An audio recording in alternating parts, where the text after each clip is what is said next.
Hello, everyone, and welcome to the Undisputed Heavyweight Champion of the World show made for the fans by a fan. I am your host, as always, Richard Tiemann. This is the award-winning Fan Show.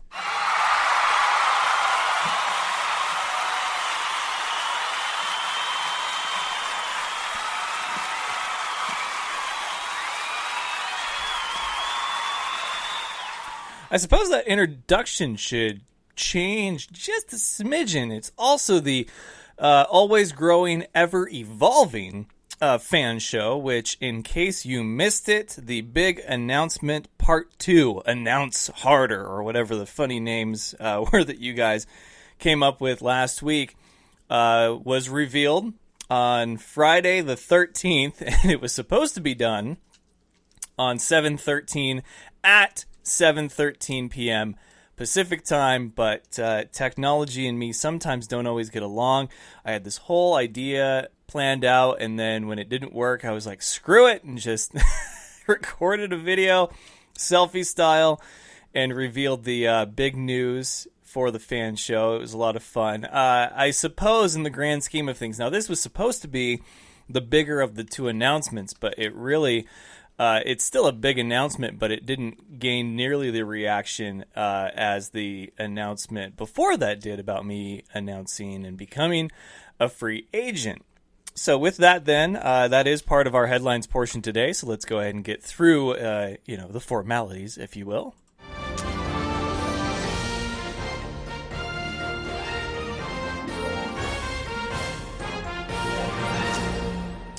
And the headlines are, in case you missed it, I am a free agent, meaning that whatever team or league or event even, because a lot of people mentioned BattleBots, they are also on the table, can employ me and have my services exclusively for them. Now, the fan show, that doesn't really change anything for the show itself. It does, however, put me into a league or with a team where I can start going more towards what I'm studying for, what I'm working towards, which is to be, the best that I can be in the world of sportscasting and broadcasting in general. So the fan show will continue on business as usual, unless there is a caveat. So unless if it's a league or a team that employs me that says we want exclusive rights to the fan show content, then that would be something that we would have to negotiate. I don't foresee that being the case. However, it is still a possibility, something that we sort of had to discuss as coulda, shoulda, maybe possibly in the realm of what all could come from my free agency. So, however, I do feel that the following announcement, Friday the 13th, sort of helped clear some of what that would mean up, which announcement number 2, for me, the bigger of the two announcements, only because it's, from my perspective, I've worked very hard towards what the fan show is and what it could become and what it has become. And what it has become is something beyond football and beyond the nonsense, because let's be real, it's sort of a cheesy cop-out to try to cover everything that isn't football under the category of nonsense. I don't want it to be insulting to anyone in the music industry, in the comedy scene, or anyone in BattleBots or whatever else. So, the announcement from Friday was...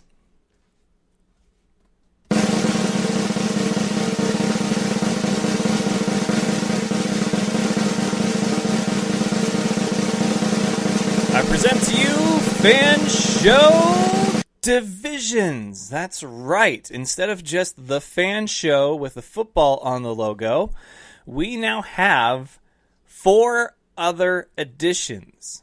So what that means is that the logo that you have come to know and love, the shield that is red and gold, the two most beautiful colors out there in the most amazing color combination ever, the red and the gold, will be sports, okay? It is officially the sports home, whether it be football, basketball, baseball, soccer, any other sport with a ball.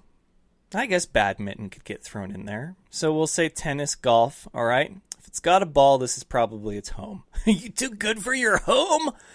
No, but so the red and gold is sports now, specifically. It will still be the main banner for a lot that goes on in the world of the fan show.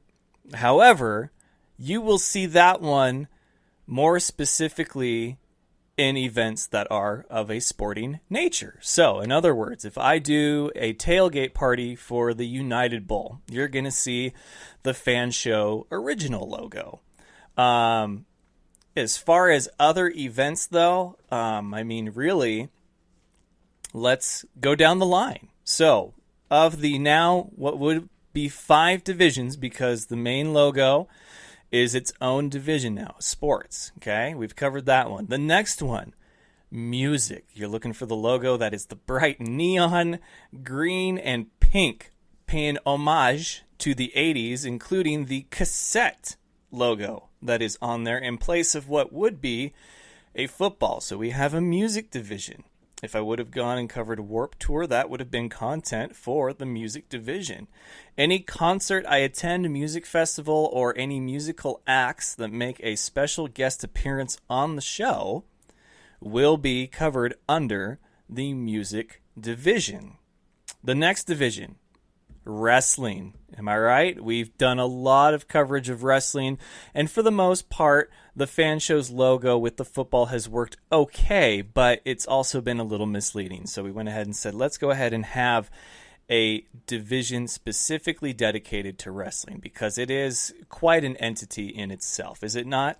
So the blue and silver with the gold belt in place of what was the football or the cassette is now the wrestling division. NXT, TNA, Defy, WWE. If there is a wrestling event that I attend or a wrestler I interview or whatever the case may be in the world of wrestling, it will be under the Fan Show Wrestling Division. Next up, robotics. Pretty straightforward. It seemed a little, not necessarily close-minded, but a bit specific to call it the BattleBots division, but that is essentially what it is at this point in time. Now, there could be other robotics events or things of that nature that I end up covering, but for right now, BattleBots has had such a great reception of me and the show and what I do that it seems odd to fly it all under the football and the main Fan Show banners. So, the robotics division, a robot head like the emoji that you see, the copper and metal colors, that will be where you can find BattleBots coverage. And then finally, we have pop culture. 3D glasses, the red, blue, and black. It's a fantastic logo because it is pretty much reversed from what you normally see with the other logos, and it will cover pretty much everything else. So if I attend another Comic-Con, which I will in October, Lake City Comic-Con, the first one in Coeur d'Alene, all of that content will be under the pop culture logo. So there you have the pop culture division. So sports, music, wrestling, robotics, and pop culture. If I did movie reviews, that would be under pop culture. If I did a comic review, under pop culture. So we have these new divisions now, and a lot on the horizon as far as possibilities. In fact, there may be, and let's be real, there's going to be a 6th division to round out the Infinity Gauntlet, as I call it, because the Infinity Gauntlet has the 6 Infinity Stones, right? And so the Fan Show will have its 6 divisions. The 6th one, by popular demand, might I add, would be an outdoors division. This would cover everything that you can't quite cover under sports or pop culture, obviously not robotics, wrestling, or music. So this would be hunting and fishing and any outdoor sporting events, maybe even Supercross. We'll see. There's a few that could go under a couple of different categories. Music and pop culture could share a few.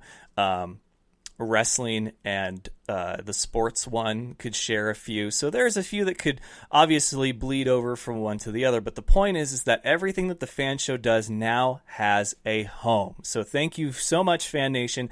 You've helped bring this all to life.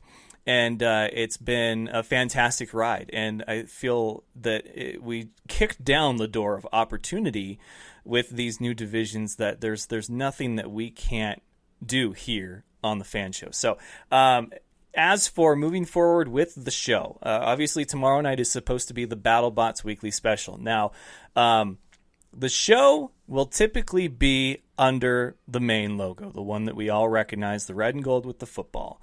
But if there's ever another Mark Morris comedy event that I do, that will probably go under the pop culture one. Okay, so we'll have, we've got new logos, we'll have new merch. It's going to be a great time.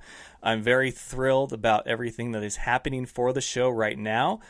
And sky's the limit. I'm very nervous. I'm very excited. I'm very anxious to see what the future holds here on the Fan Show. But that is big announcement number 2. In my mind, was the bigger announcement of the 2. However, I think me becoming a free agent has just gotten people a bit more involved, more excited, because where will I end up? We'll see. And one of the possibilities is going to be my guest on the show here in a couple of minutes. That's Coach Billy Back of the Carolina Cobras. He's on this show all the time now, it seems. But he's got a big game coming up this weekend. I will be there, so we're going to talk to him about that. Jose Bahena, he's going to return to talk about the NAL, because we have now the 4 teams that will be in the postseason. That's right. There were teams that didn't even play that punched their ticket. Too little, too late for the Maine Mammoths. They did win in a huge upset over the Columbus Lions. And that will be, like I said, too little, too late. And they will be on the outside looking in of the postseason. But I do think a bright future, the brightest days ahead for the Maine Mammoths. They win in OT over the Lions. What a thriller that game was. And good on the team, good for the fans, and good on the front office for having that go that way. But, oh, man, so much fun this season in the world of indoor. And let's take a quick look here at the standings as they are. I don't know why my computer is being so slow right now. So the teams that have punched their ticket: Massachusetts Pirates 9-4, Carolina Cobras 8-4. They destroyed the Lehigh Valley Steelhawks, who were under new quarterback Patrick Ryan. Tried to get him on, but apparently he's like ignoring my messages or something. I don't know. We'll have Trevor Kennedy on later this week as well. Hopefully his schedule will cooperate. Number 3 is the Columbus Lions, 8-4 as well. And number 4, the final seed. As of right now, there's still, I believe, 2 weeks left, 2 games left, 3 weeks left for each team, if I recall correctly. And that is the Jacksonville Sharks at 8-5. Maine Mammoths 4-8. They won 2 straight, man. How about that? Good on them. I told you couldn't keep a good team down forever. But the Lehigh Valley Steelhawks 0-12 still can't find any answers out there in PA. But, you know, they could still finish the season strong. That's what you'd like to see happen there. And so Cobras over the Steelhawks 78-9. And then Maine with the win at home, 42-41, final in OT. The big game coming up this weekend between the Cobras and the Pirates. First time Carolina travels to Mass. It'll be my first time in Mass as well. Very, very excited for that. In the world of the NFL, though, we got some news. The Cardinals' general manager has been suspended 5 weeks for an extreme DUI. The Arizona Cardinals announced Tuesday, that's today, that the organization has suspended general manager Steve Keim, I always forget, for 5 weeks after pleading guilty to driving under the influence on July 4th. It's good to see people in certain positions not be immune to punishment, to penalty, to disciplinary action. So that's good. Cooks signs a 5-year, $81 million extension with the Rams, so they keep one of their favorite offensive weapons. So that's something to look forward to. Me, not so much as a Niners fan, but for the NFC West, still very good. NFL conditionally reinstates Cowboys defensive end Gregory. Cowboys defensive end Randy Gregory provided a hint Tuesday with a simple wink emoticon. Less than 20 minutes after Gregory's tweet, the good news arrived on his status for the 2018 regular season. Let's see. Le'Veon. Mr. Bell, likely to skip training camp. Of course, his name, and one of several that we see each year around this time for contract negotiations. Owens aims to return to pro football with a CFL team. That's right. Hall of Famer Terrell Owens doesn't want any part of ceremonies in Canton, Ohio, but wants in north of the border. Owens is attempting to restart his pro career by latching on with a CFL team. You know, I have no doubts some of these guys still got it, right? There's the flag football stuff going on for the NFL right now, and Seneca Wallace is having himself quite a career season, I guess, with the flag football league. And then you have Chad Ochocinco is there. So look, these guys, yeah, they still got it. Should they still put on the pads and play with guys that are probably close to half their age now? Probably not. Maybe not the wisest thing. So I get it. Look, if you want to participate and if you want to be part of sporting events that don't require the physicality that football does, either NFL, CFL, or otherwise, then do it. But I think it's a little foolish of Owens, who is probably still in great shape, probably still has some of the best hands, legs, feet, whatever in pro football, to go out there, though, after being away from the actual game for so long. But the Pro Football Hall of Fame and Owens pretty much are at a mutual agreement. They want nothing to do with each other. The Pro Football Hall of Fame announced last week that they will make no mention of Owens for the gold jacket ceremony or at the actual induction ceremony. Owens will not be there. He will not get his jacket until after the ceremony. I mean, it's petty. This is child's play. This is petty. 12-year-old friends that have spent too much time with each other, that grew sick of each other and just want no part of each other right now. It's really what it is. It's teenage drama stuff, and I wish one of them would be the bigger man, but apparently it's not going to be the Hall of Fame, and it's not going to be Owens, who I want to side with Owens because he deserved to be in the Hall of Fame. He really did. I mean, this is long overdue, and if he wants to react this way to being inducted, that's a tough pill to swallow, but one that you still have to, because I can understand his displeasure with the Hall of Fame and how it's voted and the comments made. If you're the Hall of Fame, though, just suck it up and deal with it. Like, my God, do you really have to be so petty about this situation? Like, it's one guy. Like, it's whatever.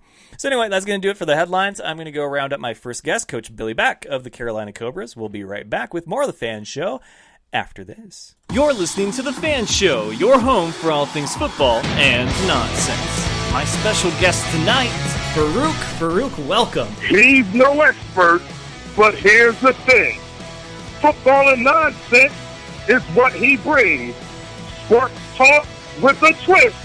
It's the F.A.N. Show. Do you know him as Kevin from the League? It is none other than very funny Steve Ranazisi. 99% of the population doesn't know who I am, but the 1% do. They yell and scream inappropriate things at me in public. Kyle Ray. Kyle, welcome. And I was like, wow, I think we just saw the whole Super Bowl, Phyllis. It's like that scene in The Simpsons. Like, why rent the movie? I just saw the best part. Funny man Brad Williams. Yeah, I'm here. No, I flew in just for your podcast. I've heard about this podcast. I've heard it's fantastic. It's Mac and Farva, but they are my special guests tonight. Steve Lemmy, Kevin Heffernan. I was in Mexico for 10 weeks in a Speedo. Like, that was me going to work. I was putting on a Speedo. Farva is the most fun to play, and it was a blast to do that again, to do Farva again. So then the makeup artist had to put Vaseline on your body, right? Yeah. And then put the powdered sugar on top of that. Is your name really Richard Siemens? Listen live every Tuesday, Wednesday, and Thursday night on Spreaker.com, or subscribe to the podcast on iTunes and SoundCloud.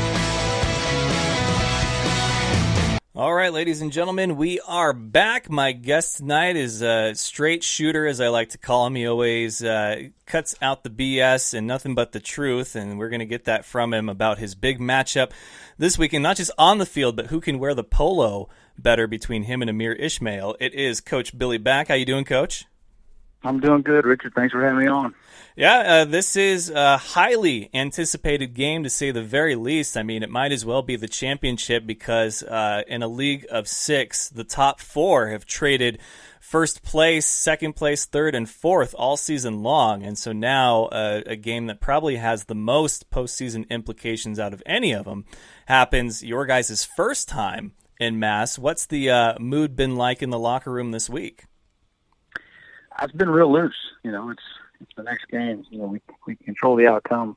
There's some effort during the week, and so the week so far has been pretty good. We're coming off a good win versus Lehigh Valley and a physical matchup. And it was a physical game. They got some good players, but we're excited to get on the road, go to Boston, Massachusetts. First time never been to Massachusetts, Boston area, and our flight leaves on Friday, and we're ready to go. Yeah, it's going to be a good time for sure. It'll be my first time to Boston as well, and I'm excited to be able to see this matchup firsthand because I know it's going to be a very physical one. Now, of course, all 4 teams that will be in the postseason punch their ticket regardless of if they played or not. One of the teams that'll be on the outside looking in will be Maine, who have rattled off 2 straight against top teams. What do you make of the rest of their season and then going into next year, of course?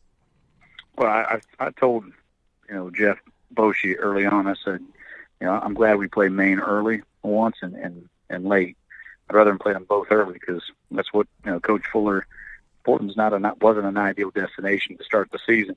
But, once people saw, the colors, what Fuller's got going up there, how he coaches, and, once he gets his guys established there, they're going to be pretty good. And they got a really good team. They got a really good squad, and the way they beat us, I feel like we had some turnovers that allowed that game to be as bad as it was. But at the same time, if we didn't make those turnovers, they may still have gotten us.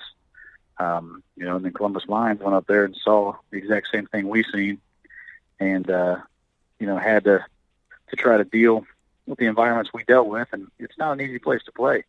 And so, with Jonathan Bain up there throwing it the way he throws it, and Devin Wilson, one of the best receivers in any league, out there running around, making plays, and their defense has gotten better. Nico Sierra is one of the top linebackers in this league. They're hitting peaks at the right time, but just a little bit too late. And so, we're lucky and fortunate that they're, not have an opportunity to make the playoffs because of the fact that they would make some noise in the playoffs in this league if they were able. If we had, say, 6 teams win. So, and they're going to beat somebody else. They're going to knock somebody off again. They play Columbus, they play Mass, they play Jacksonville. So they're going to get another win before it's all said and done. Yeah, they're certainly the wild card in this postseason picture without even being in it. But you look at the league, and it's been such a great season. I mean, you're not going to have anyone fall ass backwards into the postseason like you did Nebraska with the IFL. But when you look at the league as a whole, in your mind as a coach, what's the biggest difference between a team like Maine, who's obviously hitting stride and finding what works best for them, and then Lehigh Valley that just, it seems like nothing goes right? Well, I honestly think it's just the effort. Effort that Coach Fuller's putting in there, getting guys there to go.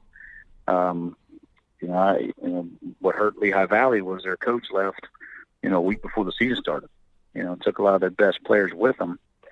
And I have nothing against Coach Kohler, but I think there's a lot more viable candidates out there for the job to take over that would have brought more spark and more fire to get the players excited to keep playing there and continue to stay there. But at the same time, losing your quarterback, and Warren Smith, and losing, your better players and receivers and DBs, and they had a good roster. They got picked apart by the AFL, and a lot of those players are still playing, in the playoff series. So it just was a turnover situation with them, to where Portland was a new team, a new situation, and they were building, and they got their quarterback in Jonathan Bain and were able to keep him there, opposed to letting the AFL take him. They had the core pieces in place with the coach, the quarterback, a receiver, and your linebacker. to where Lehigh Valley didn't. And they went through 4 or 5 quarterbacks that had just been atrocious. And, I tried to send them a decent one. They didn't take my advice. And so we've always decided to try to put 100 on them instead this past week. But at the same time, Portland, I felt like kept trying, where Lehigh Valley just said, you know what, we're last place. We'll try to do our best. With Coach Bartow being signed, great coach, great recruiter, and they've gotten better. And our game this past week was a factor of not having a good quarterback. If they had Walton playing, or if they had still had the big boy that broke his leg, they were a better team. They were getting better. Mm-hmm. And so quarterback in this league is everything. So, we only won the way we won this week is because they had chicken shit trying to turn into chicken salad at the QB position, and lack of better words. Well, you guys have done just fine without Charles McCullum. Has the status changed on that at all? Is he ready to return to action yet, or is the prognosis still out on that? No, he's out for the season. Oh, matter of fact. So we're psych. No, he was good to go in the second half. We held him out because of we were up 46-0, and no reason to put him back in the game. So he's good to go. He's 100%. Just took a knee to the butt from one of our players, kind of a little butt bruise, little Charlie horse. Kind of made I don't know, made his leg go numb for a second, but he's all good to go. Okay, good, because we want the teams at their best this week, and of course going into the playoffs. There was a few hits that teams took going into the postseason of the IFL, which, I wish you and I would have had a friendly wager, because you were convinced that whoever came out in Arizona versus Sioux Falls was going to win that. But, it was a great United Bowl. I don't know how much you caught of it, but, Jose Jefferson, who I feel is very similar to you and your guys' beliefs and practices when it comes to the world of indoor football, believes that it was like one of the best things that could have happened, not just for the league, but for the world of indoor football, as far as sort of separating itself from the rest. And I think that the IFL and the NAL are the two leagues that do it the best right now, and you guys can both be very competitive in your own way separately. What did you think of the United Bowl, and what does that mean for the future going into next year and beyond for indoor football? I thought it was a great game. I mean, I felt like that the Sioux Falls Storm defense wasn't as focused as it normally is. Let Valentine run naked down the field for some big plays and not latching on scramble drills. But, I mean, just the back and forth battle, and then Josh Gable's 40-yard extra point. I mean, that was pretty badass. I mean, just the crowd's energy. I even noticed they were playing the Greatest Showman soundtrack after they took the lead late in the game, Come Alive. I only know that because me and my daughter watch that movie almost every night, P.T. Bond. So that's my workout music. But I was like, oh my, I was kind of getting into it watching it. But it's just the atmosphere, the fan base that Iowa had. I hope that just sparks the fans that keep coming back, years to come. That Iowa's, has a good organization, good program running right now. And, Dixie did a hell of a job. I sent Dixie a text the day before the day of the game, telling him I hadn't got to congratulate him yet or talk to him, but man, good luck. And the IFL championship is one of the hardest to win, and because of the fact that you've had Sioux Falls win it the last 30 years, then Arizona steps in and wins it their first year, and now no one's even talking about Iowa in the off season, and they come in there, and Drew Powell is the next up and coming big thing in the IFL. He missed a couple games, and I mean it was a great season to watch. Late in the year, I mean, I felt the beginning was kind of bland, and everybody was doing the same thing. But all the acquisitions, the transactions team made, they brought in different players and guys, and I just thought it was a good season. Hopefully the NAL championships or the playoffs can equal that game. Have a chance to win. I even thought Lorenzo Brown's pass late in the game was perfect. A perfect placement pass when his guy could get it, but it just slipped through the hands. So I mean, I still think he caught it. But then, of course, he didn't catch it. But it was that exciting for me as a coach in the NAL. For me, NAL, IFL, AFL, it's indoor football, arena football. It's just fun to watch, and you always want to see the underdog win, but at the same time, you want to see a good game when it happens, and that's what it was. Hopefully the NAL championships and playoffs could be the same way. And with all 4 teams that are in it, anybody could win. There's no one seed. Columbus has beaten us twice. We've beaten Mass twice. Mass has beaten them twice. Yep. Jacksonville's beaten Columbus. We've beaten Jacksonville. It doesn't matter who's what, who's where, or what they're doing. But it's going to be a matchup. It's going to be all good matchups throughout the entire playoffs. And I'm cooking salmon. Sorry, I was tasting the salmon. My wife looked at me like, "What are you doing?" But had to pull it off the lemons off the grill. But no, I'm hoping the playoffs are the exact same as the IFL was, and it could be exciting. Whether we're hoping we want to win. We feel like we're in a good position to do that, but at the same time, we want them to be exciting for the fans. That way, the fans continue to come back and want to see more football. I think this season for the NAL has been successful and will be successful regardless of how close or not close the championship is, just because all 4 teams got in at the same time. There's a half a game, I think, that separates everybody from the next spot up or down. And you guys have just really outdone yourselves with how competitive it's been, and the not knowing what's going to happen week in and week out. The resurgence of the Maine Mammoths recently, and how they could potentially play spoiler for a lot of teams these last couple of weeks. But you've got a great game coming up this weekend, and then you'll have the postseason and a championship. But there was a rumor going around about a possible merger between IFL and NAL, and somebody said it was initiated by your own Jeff Bucci. Have you heard any more on that, or was that just like, hey, let's play the what if game and see what kind of reaction we get? Well, I mean, if it is a merger, that'd be great. I mean, who wouldn't want to see one big, gigantic league that can, sustain, and be affordable for ownerships?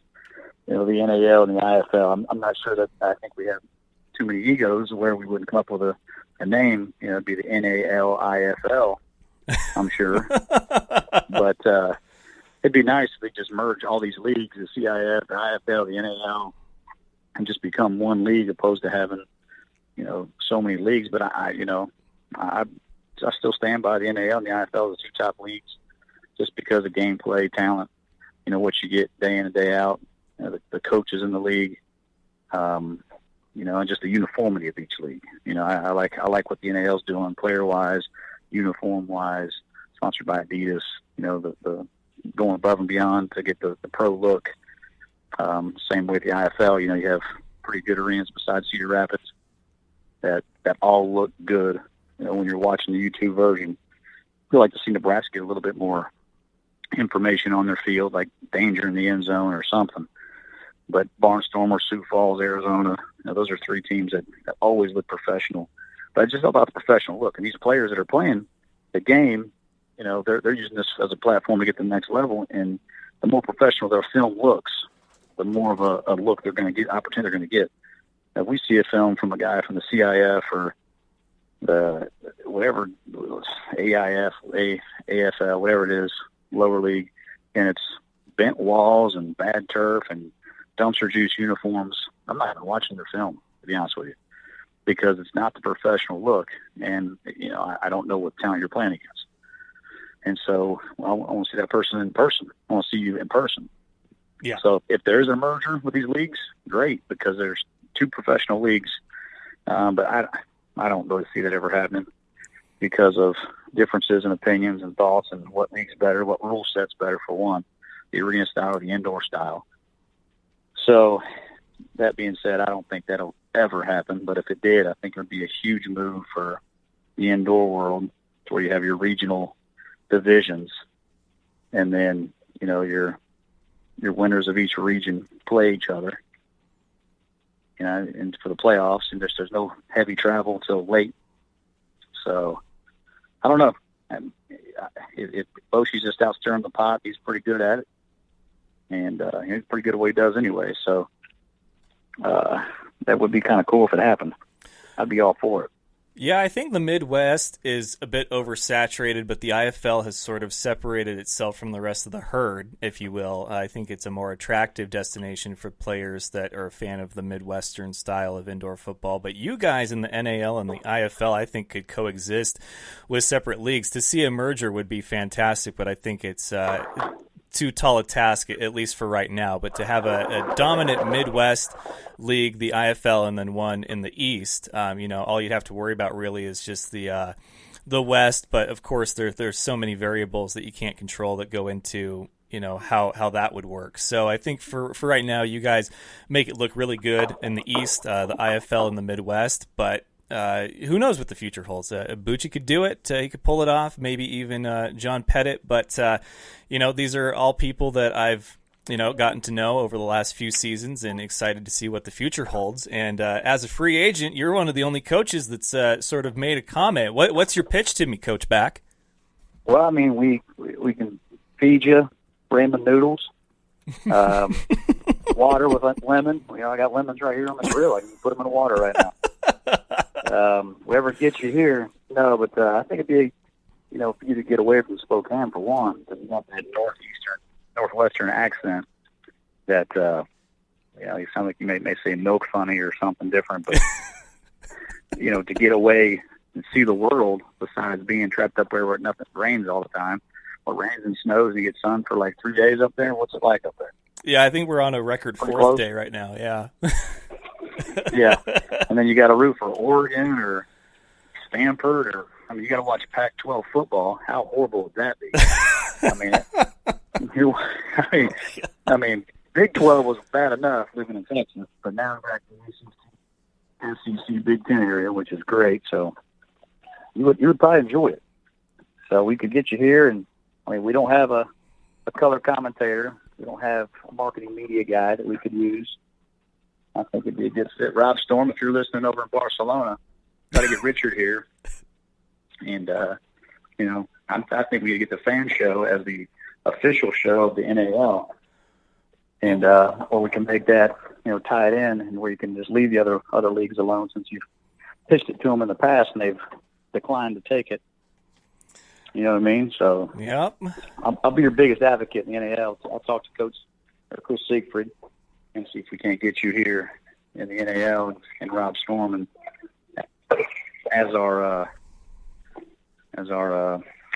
radio show of the NAL. All right, Coach. Well, I appreciate the vote of confidence. I look forward to seeing you guys this weekend. It's been too long, and I'm due for some NAL indoor football. But is there an over/under for how many times Amir's going to challenge something? Like, should it be a drinking game, or should I be responsible? Well, you guys might want to get your I don't know. Who knows? We're playing in Massachusetts. They're Boston Red Sox fan, Patriot fans up there. It could go either way. It may be a blowout. It may be a close game. He may go up 20 points and lose the game again. I don't know. We may go up 20 points and lose the game. When it comes to playing him and Nick Hag and those guys, Pasqua, those guys are great. It's always fun. Always. Nothing but a blast. You got Bones out there. You got lipstick on and face paint, getting after it. It's going to be fun. It's going to be a great game. It's always fun going up there. But, you got to do something about that khaki hat he's been wearing. Khaki pants, khaki hat. I understand you don't want to show off his hair that doesn't have. But, come on, man. You just get a flat bill or something. But it should be a good game. No, Amir and I chatted this week already about it.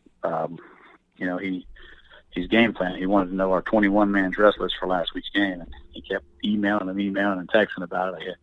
So I sent it to him this morning, and I said, hope it makes your game plan go better. Because I don't give a damn whose name's on the back of the jersey. I just want to know what plays they're running. But, no, it should be good. It should be fun. Ultimately we want to win this game, and we feel we're a pretty good team to do that. But, Mass is probably one of the best teams in this league, if not the best. And, it's going to come. All right, it's Coach. going to come down to ball control. That it is. It's going to be a battle this weekend in Boston, Mass, as the Cobras take on the Pirates. So, Coach, I'll let you get back to your salmon. Enjoy it. I'm already jealous. I can smell it from here, but I will see you this weekend, rough and ready. We'll be ready. We'll get hopefully you're staying at the same hotel as us. We can go to the pub right next door and get a little beer. Hey, there we go. Now we're talking. You got it. Have a drink. Sounds good, Coach. All right, we'll tell the family hello, and I'll see you Saturday. Sounds good. Talk to you then. All righty. All right, bye. And that was Coach Billy back. We only got about 10 minutes left here to get Jose on, but hey, we're going to do it. We're going to have some fun, but I'm glad to see that the trash talk is still up to par for Coach Back. Always a character, always fun, and this game, oh man, I hope it. You just hope it doesn't disappoint, right? Like you really want to have the best teams, the best outcome, like a close game, right? Like that's what you want to have happen, and hopefully we get that this weekend. So I'm going to go ahead and get Jose on. We'll be right back with more of the Fan Show after this.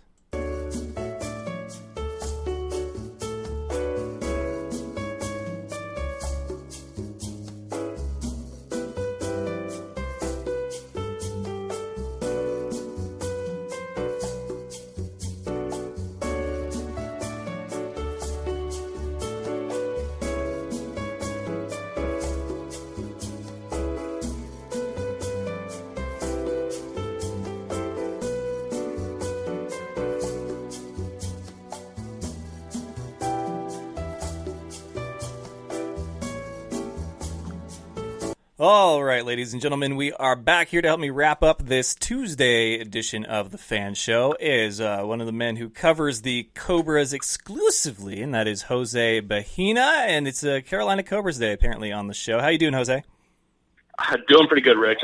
Man, it's been a great season so far. Really has, and that's what I wanted to talk to you about. Now, Coach Back and I touched on it a little bit, but I told him that regardless of the outcome of the championship and even the postseason, that I feel like this season has been a success already, and it's not even done. I mean, the 4 teams in the playoffs all clinched the same weekend, and then you have the resurgence of the Maine Mammoths that can play spoiler for the postseason without even being in the postseason. And it's a lot of really good nail-biting scenarios that come to mind when you think about how this postseason for the NAL could shake out. What's been the buzz around the league since the playoff spots got claimed by their teams, and then what we could potentially see going into the postseason in a few weeks?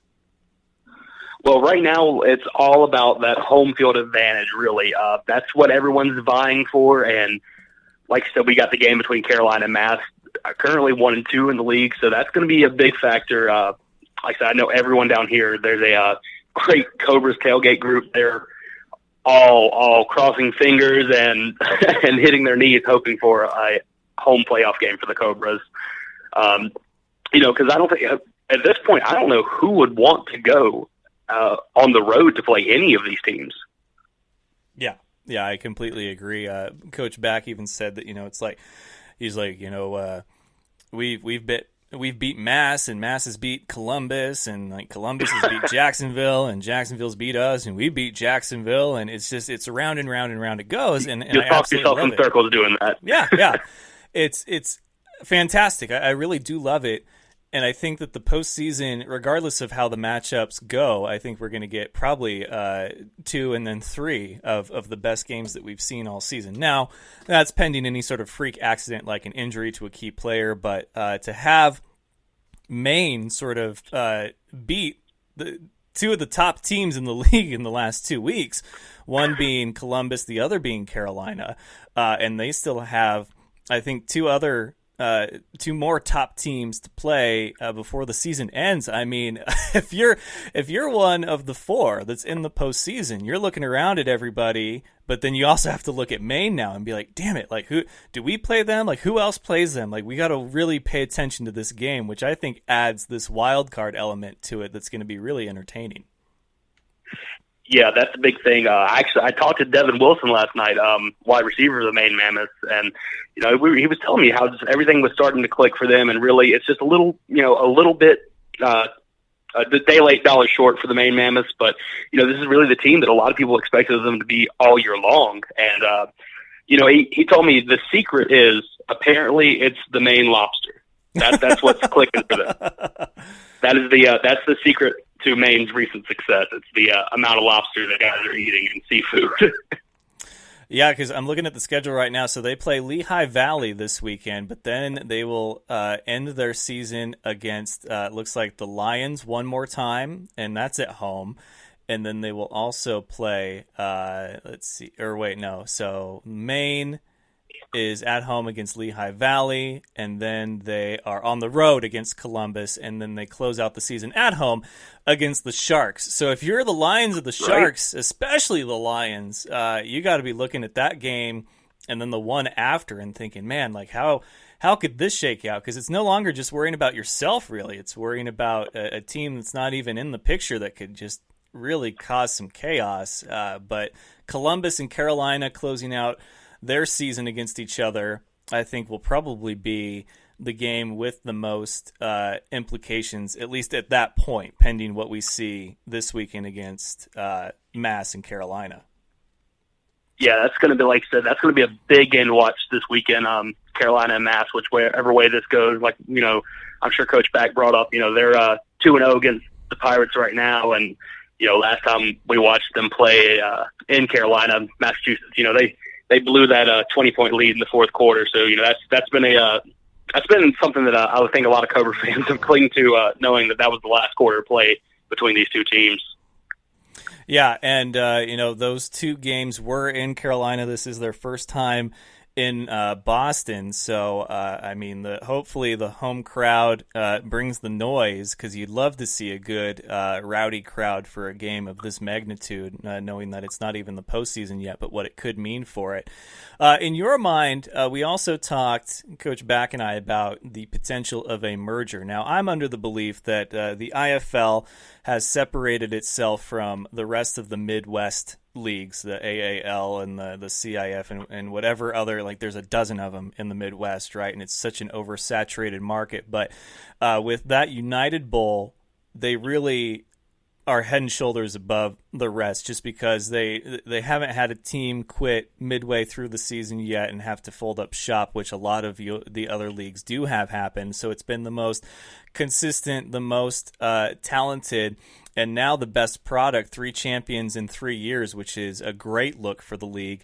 And then the NAL kind of owns the East Coast by itself right now, and they've had a great season thus far with 3 expansion teams, and they've got a great business model. And of course, Back talks a great deal about how much he loves the way the league's run from a business standpoint with the deal for the jerseys and everything. So if there is a merger, it would be great, kind of a Midwest league and or division or conference, I guess, and then an East. But if they don't, I really do believe that these two leagues can coexist just fine at the same time with each other, not necessarily having to have this tug of war. But he said if anybody can work out the details, it would be guys like Jeff Bucci and John Pettit of the Iowa Barnstormers. What do you think about the possibility of a merger, or what we might see as far as the next couple of years from the indoor world? I really think I would love to see that type of merger between the IFL and NAL. I finally got to watch part of the United Bowl from this year, and it was fantastic. Congratulations to the Barnstormers. Like I said, that was absolutely impressive. I'm jealous you got to be at that in person. That was a incredible matchup. Yeah. But I really do. I think that it would. I like the idea of it because, like you said, most of them are based out more Midwest, and it wouldn't interfere with the footprints that are currently in the NAL. So I think that would be a big help for them. Like I said, you would have to kind of have to work out the kinks on ownerships, and there's a lot of ego involved in it too, I believe. Yeah. And then, like you said, I heard Coach Back talking about what they would name it, and I thought, what about the National Arena Indoor League? That would be the nail, and we could do that. Well, I think for me, the National Indoor Football League would have a really nice ring to it because the NFL has that, national and then football league, and then Canada has the Canadian Football League. So I think if you did the National Indoor Football League, the NIFL, would be really good name for it. But details like that aside, I think, if you merge the two together straight across, you've got 12-team league, right? And the irony of it, though, is that Arizona would be the outlier there. Teams, you probably wouldn't have Maine play them a lot or vice versa, but you would at least have a good geographic footprint there as far as it could open the door to more westward teams or things like that. But name me a more competitive league than what you would see if that were to happen. I dare you, you're probably not going to come up with anything. I mean, wouldn't you just love that, though, just to see a Rattlers and Sharks game again? Yeah. Oh yeah, that would be fantastic. That would be fantastic. Yeah, there's so many rivalries that could be born that season if a merger were to happen, and pretty much you would put all your chips to the center, and I don't think there would be a more attractive place to land as a player looking to develop and get to that next step, or just have a great season and play for a championship than if you had the IFL and the NAL merge. But of course, mergers are silly talks in the indoor world. But man, I mean, just the idea of it, I don't know how the egos aren't trying harder to make it happen, because like who else is going to compete with you at that point as far as an indoor league if the NAL and IFL said, hey, let's join forces and have just the best, the most talented 12-team league the indoor world has ever seen. I mean, you might as well just, pull the plug on the AFL at that point, and then the CIF and the AAL, they're just like, what are they going to do with that? Yeah, that would, to me, if I was in the position of ownership or, team management, whatever, I think for all benefits, I think I could probably put ego aside for pocketbook at that point. Yeah. Because then fans are going to buy into a product that looks more profitable as well, because they believe instead of getting 6 teams, now they're getting double that. They're going to see better talent. There's going to be more buzz about it, because I think we're going to see a lot of different fan bases interact with each other, some really good fan bases too. So it's something that, I mean, it's there, right? It's there for the taking if you can figure out a way to make it work. I don't care if it has deuces or not, or what the acronym is or the initials are for the league, but man, it's got dominance and money written all over it if you could pull that off and go from 6 to 12 overnight just like that. But that's not up to me. That's up to the people that do business for their business, right? They're the ones with the big checkbooks. But in your mind, last question that I've got for you on the show here is keys to victory for both the Pirates and the Cobras this weekend. Well, I think the main thing for the Pirates to win this game, they're going to rely on that home crowd a lot, which is good because, I mean, the DCU Center has proven already to be a pretty tough arena to win. I think actually at home they're like 5-1. Mm-hmm. So I mean, they're gonna play up that home field advantage a lot. But I think keeping Tyron Lappinghouse and just Jordan Jolly, keeping those guys covered and playing defensive football is really going to be what the Pirates have to do to win this one at home, and like I said, kind of secure that. I'd put a little security on the playoff spot for them. And as far as the Cobras, I think they're really going to have to watch. Sort of the same way. This league is all about quarterbacks. Sean Brackett, they're going to have to contain him because we've seen a couple games where he busts out of the pocket, and he can use his legs just as good as Charles McCollum can to really, really hurt defenses that aren't prepared for that. Yeah, I think this will come down to who's able to stop the offense more. And, I don't want to say it's a matter of special teams, but in this league, it really is. We know that Craig Peterson has got the leg, and that those deuces, I mean, he's the NAL leader now. And that could be very much a lingering factor in a matchup of this magnitude is, can he convert? Does he convert early and often, or does it take him, till about the midway point of the game for him to finally find his groove? It's a new environment for him, so that'll be something to watch as well. So I'm going to say special teams will probably play a bigger role than people expect to in a game like this, because both teams, as far as on paper, seem very evenly matched, offensive and defensive. So, could be a tug of war, and then it might come down to who's converting more when it matters. So it's going to be a great game regardless. I'm very excited for it and to be there. So have you done any research so far as what we could be looking at for if this team wins or loses, how the playoff seeding could shake out? Like, is anyone in the driver's seat at this moment? I was actually just doing that shortly before you got on the phone with you, but it's really, really close. I mean, with all of the teams sitting, within 5 or 6% on winning, it's really close. I kind of ran, with okay, Carolina wins this weekend, and Columbus went down last weekend, so I'm kind of pulling around, see if they beat Jacks. But it's so close, really. This week is going to be monumental for it, but it's not going to be a deciding factor until the end. It's going to come down to the final weekend, see who's sitting on top when the dust clears. All right, man. Well, I can't thank you enough for taking some time to talk NAL football here on the show. So I will see you hopefully again soon. Who knows if the championship will be in Carolina, but regardless of where it is, hopefully you can be there, because championships are a lot of fun to witness firsthand. But I hope the shirt fits, and certainly looked like it did, and that it fits well. So thanks again, and I will talk to you soon.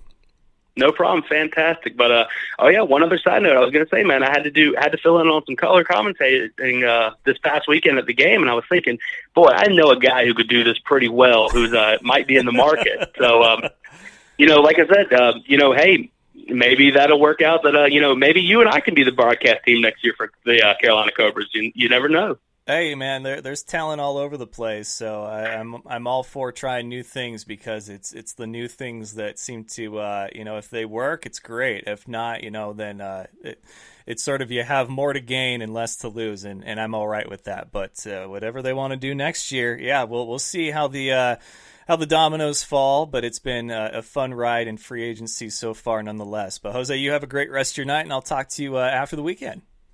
All right, Richard. Thank you, man. Have a good one. You too.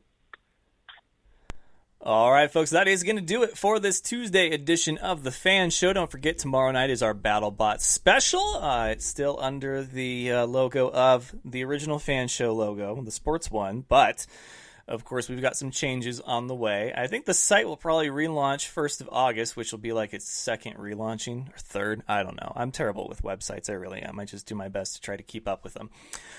So thank you very much. July has been a fantastic month. We're only midway through, just over the midway point here.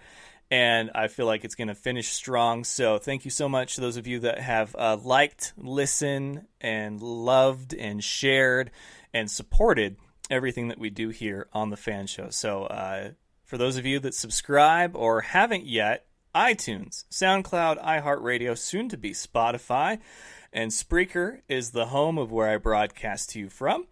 And then you can listen live, Spreaker.com or thefanshow.com. You social media tycoons out there, on Twitter, Instagram, Snapchat, and of course Facebook. Almost at 1,000 likes on the old Facebook. So if you have a Facebook, and I'm sure you do, then go facebook.com/fanshowofficial. Give us a like and a share. Let's keep the momentum going into the home stretch of summer. A lot of fun things on the horizon. So until next time, best of luck to you and yours. Go Niners, and remember, of course, it's all fun and games until you butt fumble. Good night, folks. Do you remember the time that Mark Sanchez ran into his player's butt? That was funny sports. Thank you for having me on the show, man. I love the Fan Show.